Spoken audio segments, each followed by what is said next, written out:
The following program does not offer personal medical advice. Please consult your doctor before using any treatment or product we cover.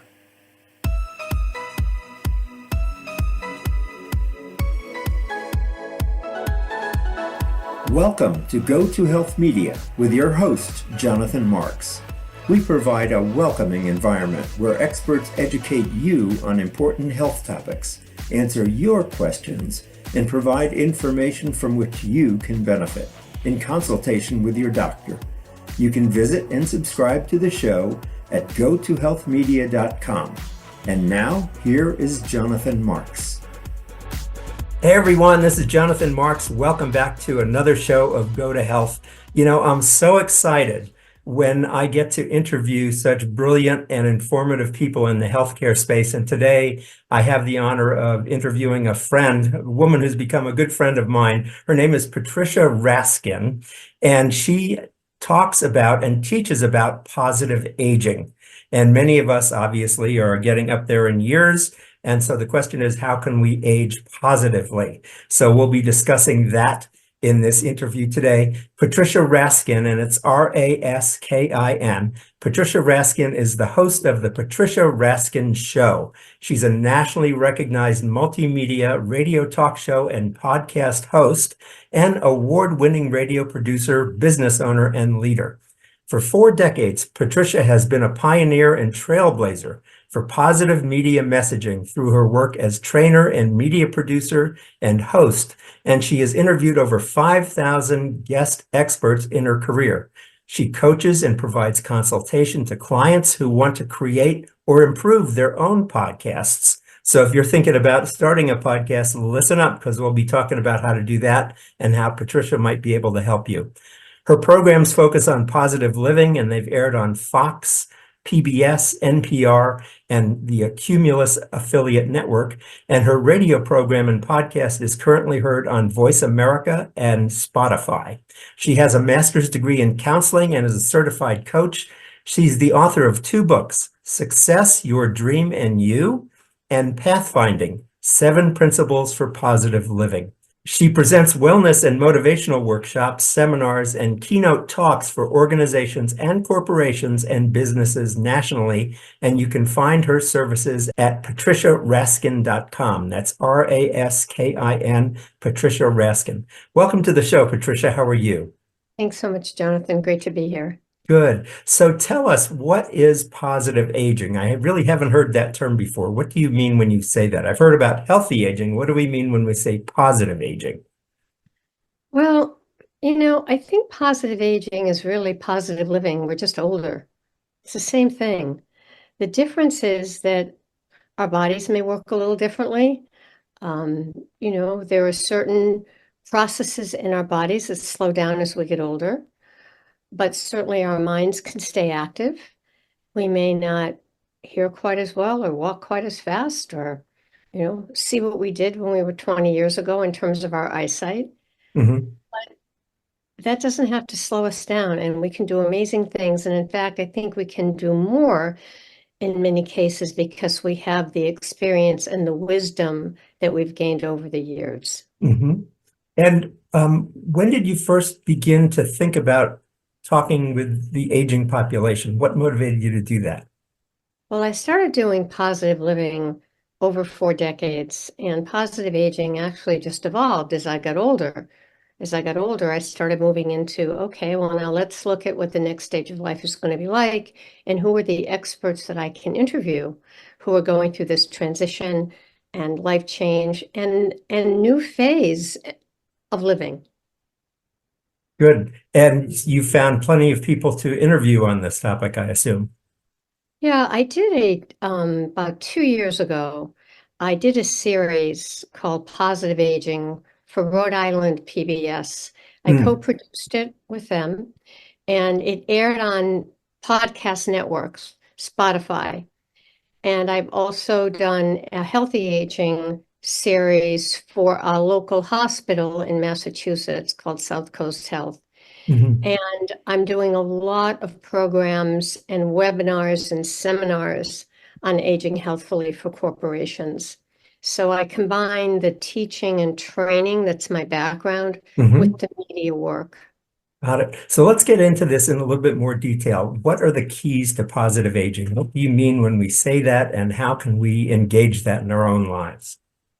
Yeah, I think there are several keys, and the keys I'm going to mention are the exact same keys I would mention if you were 30 or 40 years old. Ah. The difference is that I think you have to pay more attention when you get older. It's like having an older car. You're going to take care of it more, make sure that you preserve it, and so you pay more attention to it. So the main ones are all the ones that we know, Jonathan, that we hear every single day. First of all is exercise. Absolutely critical, not just for the body, but for the mind. There's been a lot of science research on the brain and exercise to show that it makes such a difference in our happiness factor, in our memory factor, as well as what it does for our body. Hmm. Okay, so exercise is absolutely key, and not just exercise, but movement. I think the next one is nutrition. And there are many, many theories about that. I mean, studies have shown in the blue zones, and I interviewed Dan Buettner, who wrote the blue zones, and he just did a documentary where he went to the 5 places on the planet where people are living the longest and staying the healthiest. And one of the things that he found is most of them eat a plant-based diet. And that doesn't Hmm. mean we all have to do that, but leaning more toward the plant-based. And also not eating processed foods and Hmm. eating foods more that are locally grown or off the land or organic. But certainly, and understanding your own preferences. You know, some people have gluten allergies, some people have dairy allergies, some people want to do a low carb program. It depends upon how your body feels. So I think the second one is nutrition. The third one is definitely sleep, and that's obviously very underrated. People, brag when they get 2 hours of sleep, and I'm not sure that's such a great thing to brag about because it catches up with you. Because when you're sleeping, you are rejuvenating, you're restoring that homeostasis in the body. So I think Hmm. that sleep is absolutely key, 7 to 9 hours a night. And if you're having trouble sleeping or you're having trouble breathing when you're sleeping, see an otolaryngologist, an ear, nose, throat specialist, somebody who can really look at this and test you. And there are so many sleep medicine clinics today with specialists who are MDs in sleep medicine. So that's another one. So far we've talked about exercise and nutrition and sleep. Another really big one is support network. Hmm. As we get older, unless we're living as we did 100 years ago with our families and our grandchildren and our children, which most of us are not, we're more isolated. And COVID didn't help that. Yeah. So I think really having a support network, and not just any network, but a network of people who positively support you, who are not dragging you down, who are not negative. I think that's really important because if we keep looking at the absolutes, always, never, can't, can, won't, will, yes, no, there's no room for growth. There's no room for growth because there's nothing else you can do. But Hmm. when you look at the gray areas and you look at, I mean, there are some things that are always and never, but not that many. So Hmm. what is it that we can do to really look at possibility thinking? And I've devoted my life to doing that with the people that I interview. So another one that I didn't mention is learning new things, because that's helping the mind.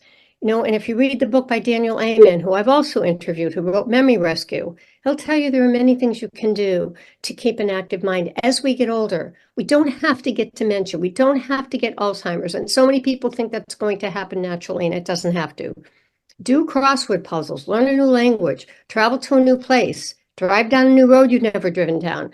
Keep working on the computer. That keeps me going because there's always a glitch or always something you have to figure out. Any of these things that I'm saying to you at our age, over 65 or 70, I could say to somebody 30 or 40 or 50. So it's so active, so important to stay active mentally and physically and also spiritually, to Hmm. believe in something.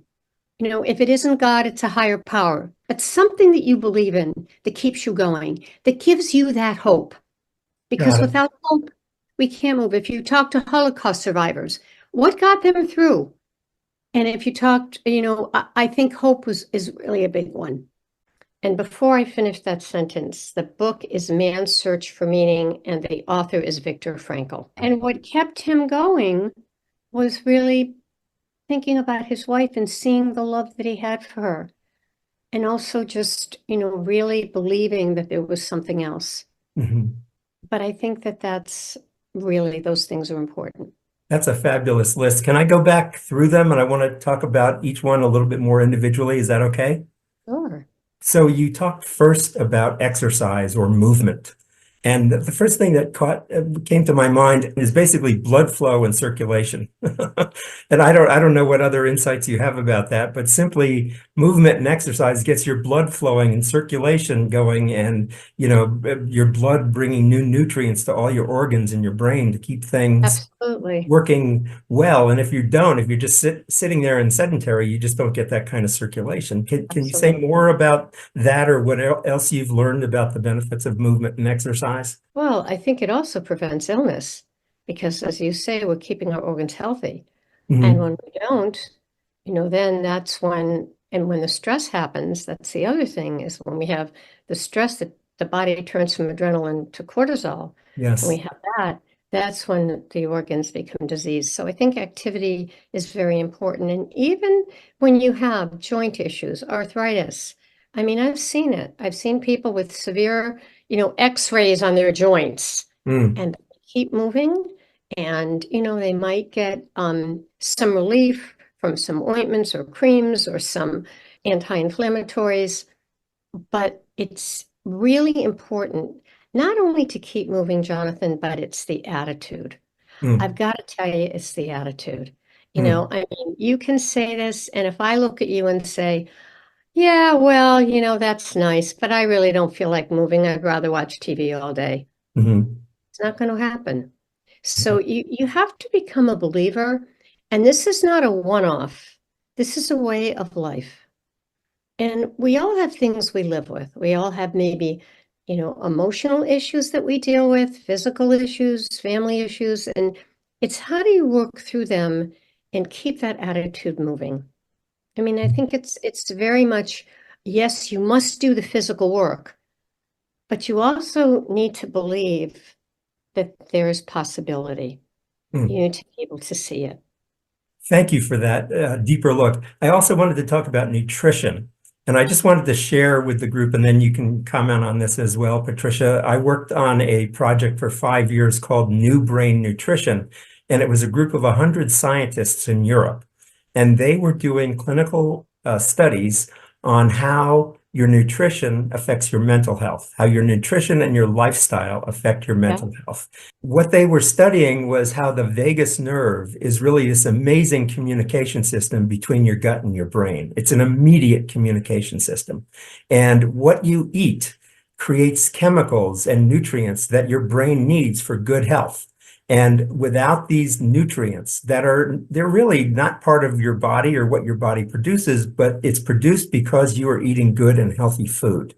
And when you eat good and healthy food, your brain gets the nutrients it needs, and it can actually affect your mental health. So absolutely. between exercise and good nutrition, that's what gets affected in your body. And this is now proven with clinical studies. And one of the studies they did was on the Mediterranean diet and how Yes. healthy that is for you. It's mostly very little meat, a lot of fish, a lot of vegetables, fruits, and just a very, very healthy diet that's found to be reducing a lot of the lifestyle diseases that we're suffering, such as heart disease and high cholesterol and diabetes and the rest. Can you say more about that from your knowledge and interviews you've done? Yeah, well, I think you said it all. I mean, I've interviewed so many authors that have all different kinds of theories. I mean, Dr. Neil Barnard, he wrote the book about the cheese trap, and then he just wrote another book about how he really believes in his study that certain foods can heal you, actually heal you from disease. So again, some people eat cheese. You may not believe this, but he did say that when he was helping people clinically to lose weight, the hardest thing for them to give up was cheese. And Mhm. I actually can understand that. I mean, I can I understand can that too. personally. I think sugar is another one, but he talked about certain foods that really are so healing, like blueberries, and certain vegetables. So, and then he had a whole recipe, a book, a whole cookbook of things that you could make. So, there's a lot of truth to that. But Hmm. again, it becomes a way of life, and it's something that you have to believe and want to believe. So when you believe it, it's not such a sacrifice. It's not like, oh, I have to give that up. Oh, I don't want. It's, yeah, I'm going to give that up and look what I'm going to gain. Yeah. So again, and the other thing I would say about this, Jonathan, that I think is very helpful is if you really want something in your life, and this is what I've done in my work, go find those people who are doing it and then copy them. Mm. Find the role models. That's the reason I started doing this type of media work decades ago, because I wanted to see those role models. And we don't always show the positive, we show a lot of the negative. We're showing more of the positive now, we're showing more about health now. But I think, finding those people that really are making a difference and modeling them, copying them, or adapting what they do to what you do. Got it. Good. So I want to move on now. The other thing you mentioned was a support network. And tell me more about that, because I know as we get older, it can be easier, just as you say, to sit at home and do nothing and watch TV all day. Tell me more about a support network and why that's so important. Yeah, there's a theory out there that says that we we're made up of the five people we're closest to. That tells us a lot about ourselves. Hmm. And so I think at any age, I think it's really important to find those people who inspire you. I also think it's important to work intergenerationally, to work with people who are much younger. I work with college students, and every semester, so every quarter, I have a new student. And I can't tell you how much they motivate me, they inspire me. I just have so much energy when I'm around them, and they respect me for my wisdom and knowledge. And they're also little wizards on the technology piece. Right. And it's just wonderful to watch. So I think that part of this support network is involved in being around the right people of all ages and stages, and finding things and watching things that inspire you, that bring you joy. Now, I'm not saying to be unrealistic and not to face what's in front of you, but always look at what's the gift and what's the blessing. Hmm. So Hmm. from this hardship, what's the blessing? What am I learning here? May I ask what kind of work you do with college students, just out of curiosity? Yeah, they're my interns for my work. Ah, So basically what they do is my newsletters, they do my PowerPoints, they help me post on social media, they great. help me research, they help me listen to programs and edit them. They're very good. Good. One of the things that came to mind when we were talking about that is just get out there and volunteering. I mean, there's so many organizations that need help and need Yes, volunteers. absolutely. Find something you like and volunteer with an organization that does that. Now, Yeah, you also mentioned spirituality, yeah. and that being another key aspect of positive aging. Can you say more what you mean when you say spirituality or a higher power or Yeah. God? Well, it's interesting. I've had people in my life who are more agnostic, if you will. And I have found that they're not as positive or fulfilled as those people who have a spiritual base, because the spiritual base gives you the hope. You believe in something greater than yourself, Mhm. and you believe that no matter what happens, somehow you're going to be protected because you are making a difference. And I think if you're doing the right things, I think if you're making a difference and you're doing the right things, that means something to you and other people. I think that really tells the story. I mean, I'm faith-based. Some people are very faith-based, other people are not. But I Mhm. think it's all about believing in something that's greater than ourselves. There's Yes. greater forces out there that really can guide us. Yes.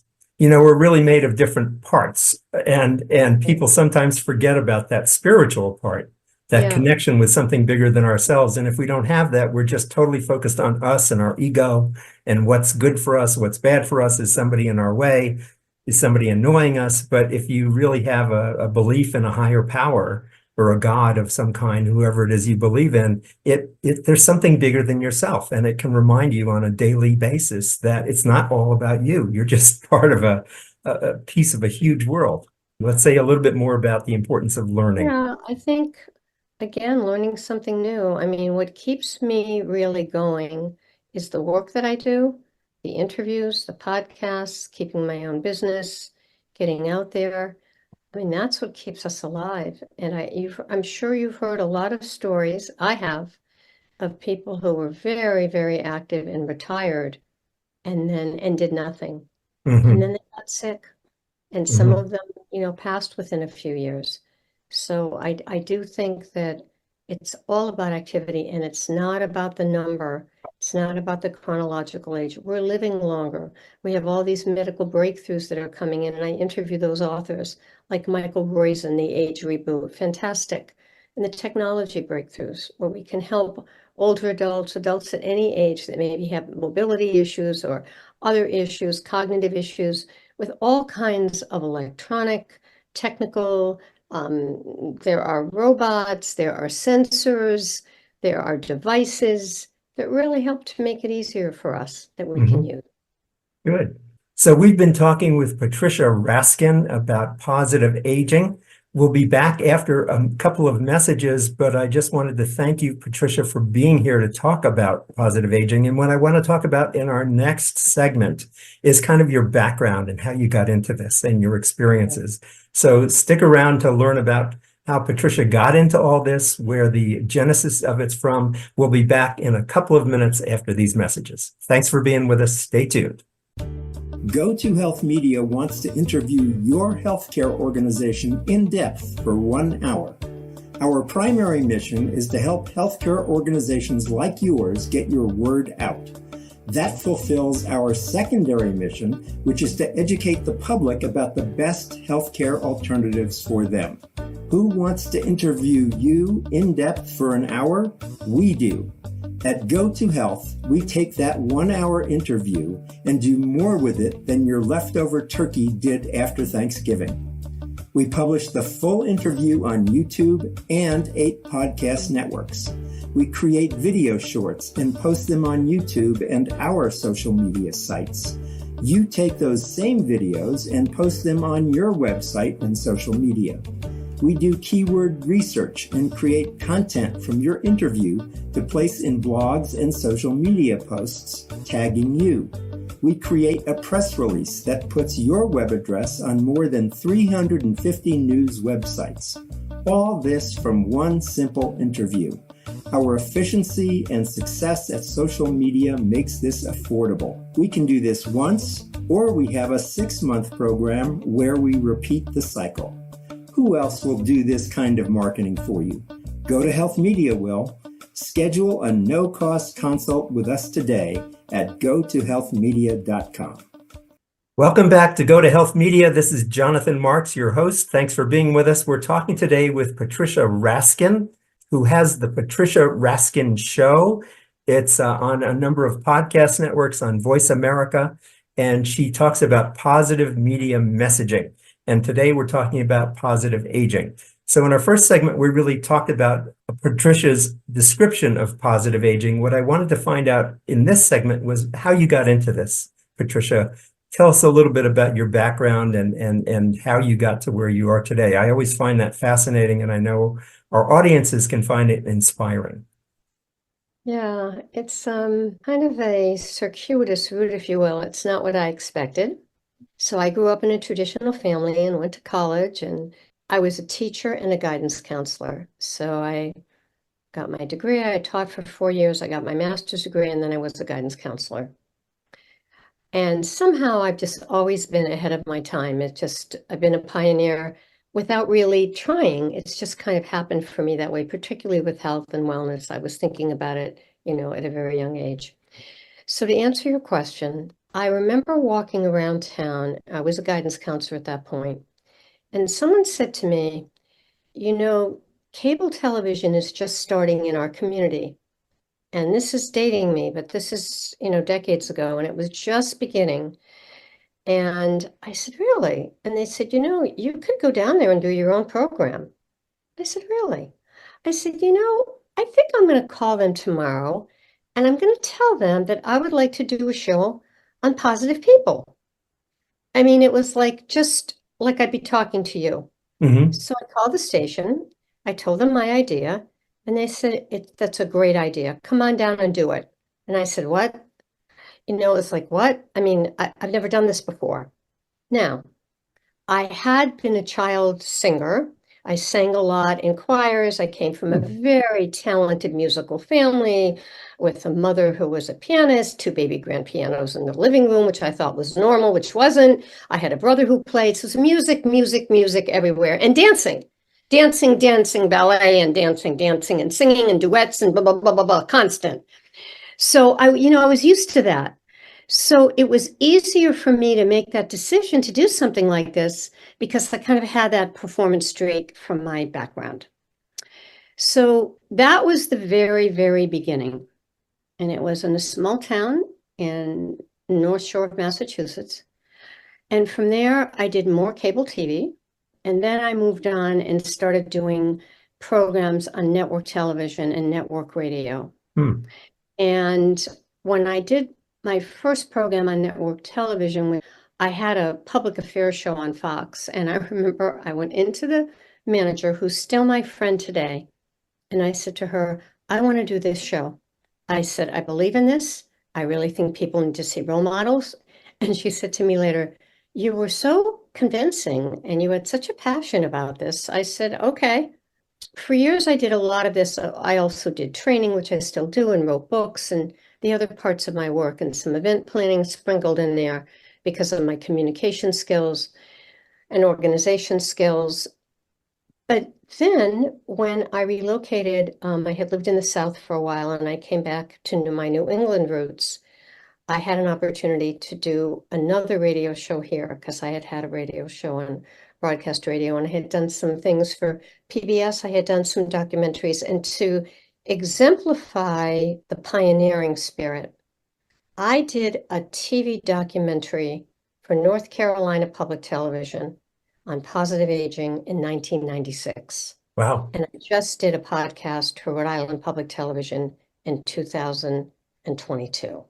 So, I mean, it was, I've stayed with these thoughts. I've never strayed from the thought. When I moved back here and I had an opportunity to do my show on network radio, one of the big stations here in this area, I was all excited. And then I found out I was going to have to pay for airtime. And I said, well, I can't do that.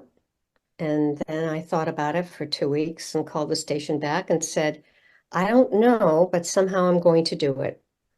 And I found sponsors and produced the show myself for 10 years. Wow. So I think to answer, and now I'm doing, more things. I'm helping people create their own programs. And I'm also, again, hosting podcasts on my own program. But I think the answer to your question is that when you look at the bottom line, and I found this out recently, of what is the driving force under this? I came up with this very interesting answer that in all these many years I never came up with, and that is that I think as a woman growing up in the 60s, we were not taught to be strong and independent. We were taught to get an education, find a husband, if you want to work, fine, but make sure you're secure. Right. So we weren't really taught, and we were also taught, be quiet, say the right thing, don't rock the boat, don't say too much. So that was, and I, was creative. I had these ideas, and I was always kind of being muffled.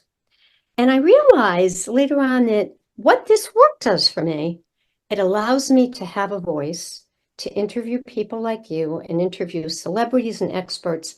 And I'm supposed to use my voice. I'm supposed to ask those provocative questions. I'm supposed to speak out. And it's not only allowed, it's what I'm supposed to do.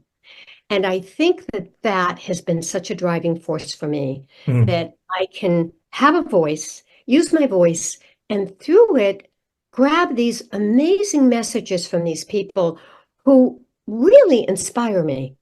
I mean, really, for some of them, I finish and I say, what an incredible opportunity to have a front row seat to this kind of thinking that I get to do because I find these people and I interview them. I I guess totally that's a understand. long-winded answer for your Yeah. question. What motivated you to get into the positive living? What was behind Well, that? I think that was the beginning. I mean, my first TV show at that first little cable station was called Positive People. Mm-hmm. I wanted to show positive role models because I didn't always see them Mm-hmm. Mm-hmm. and I didn't always experience positivity. And I wanted that in my life. There's also a book by Richard Bach, who I also got to interview, called Illusions, and it's a parable. It's very old. It's a little skinny book. And in the parable, there is a phrase, and this is kind of what I've really lived by my whole life. It says, "We teach others what we need to learn most for ourselves." Mm-hmm. That's what I've done. When I needed to be a better parent, I taught parenting skills. I could do what I was a guidance counselor. When I needed to be more positive, I interviewed positive people. When I wanted to make sure that I was aging in a positive way, I moved over to the positive aging space. Hmm.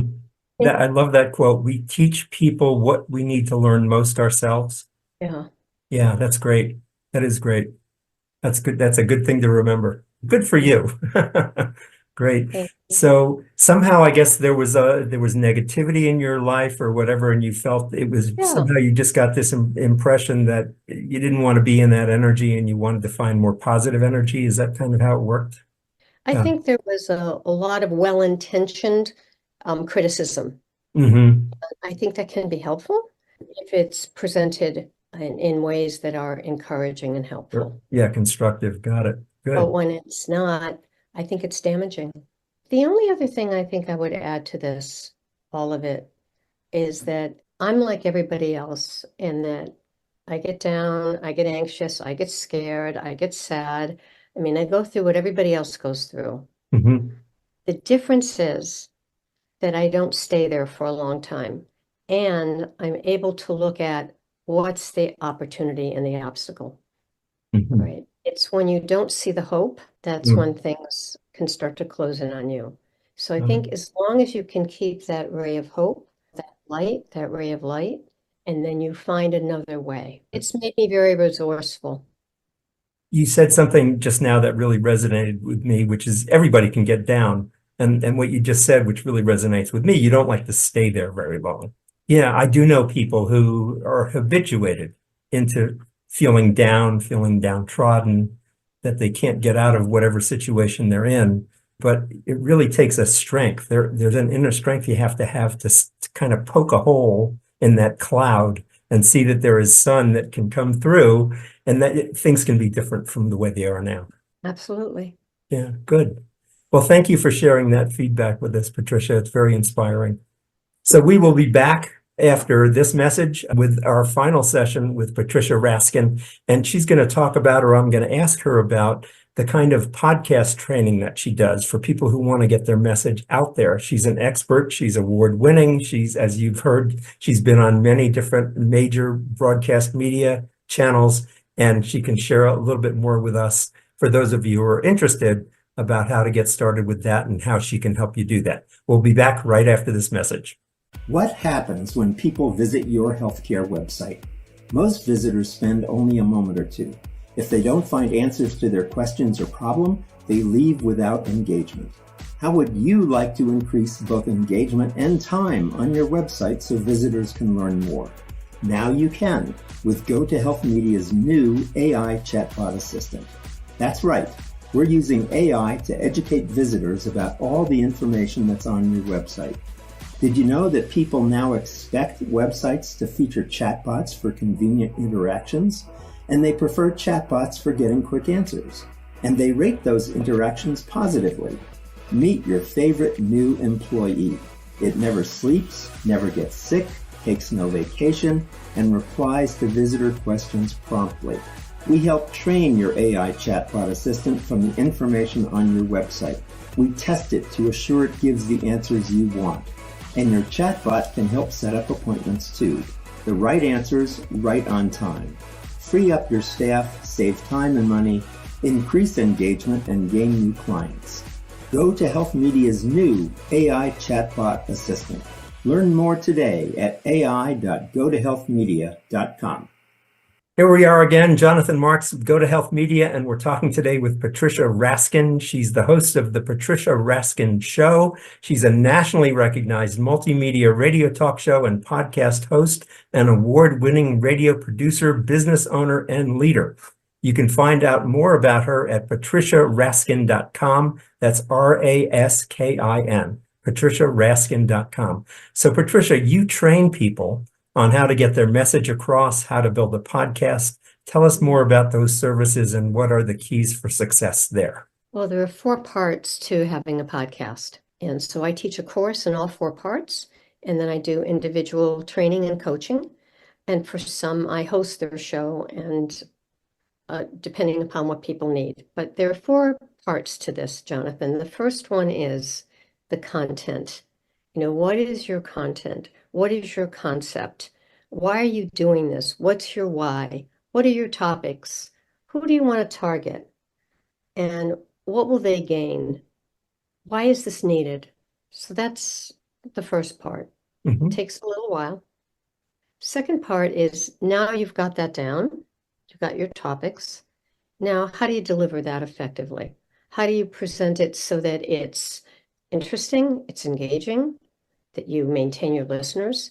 How do you do that? So that's a whole other piece. The third piece is the technology.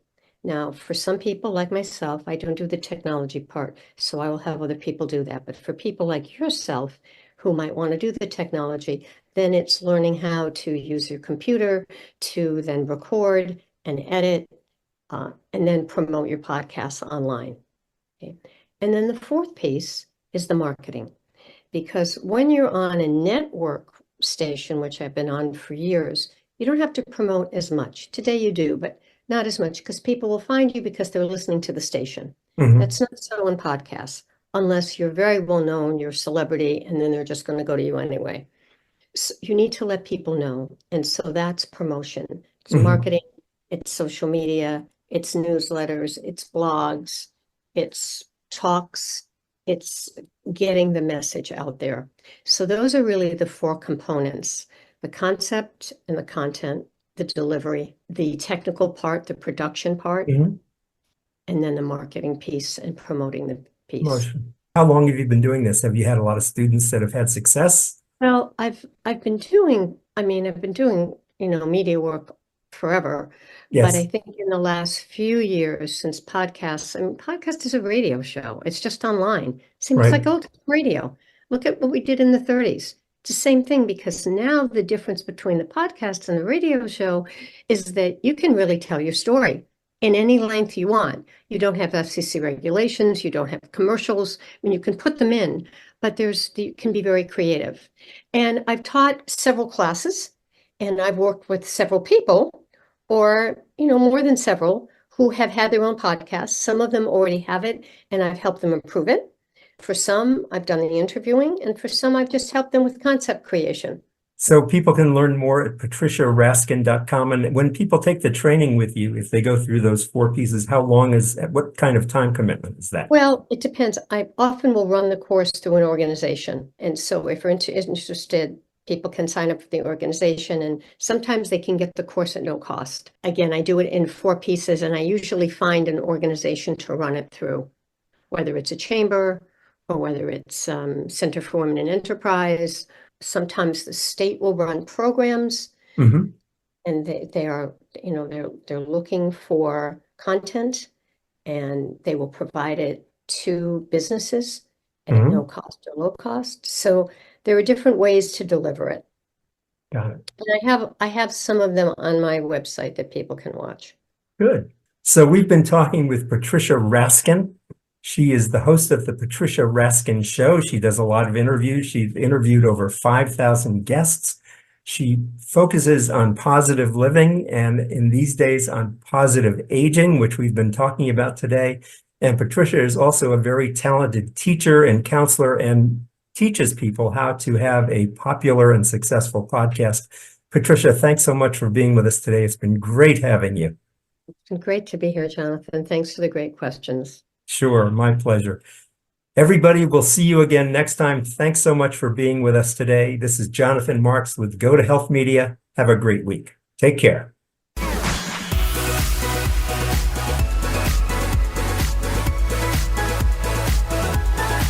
Thank you for tuning in this week to Go to Health Media.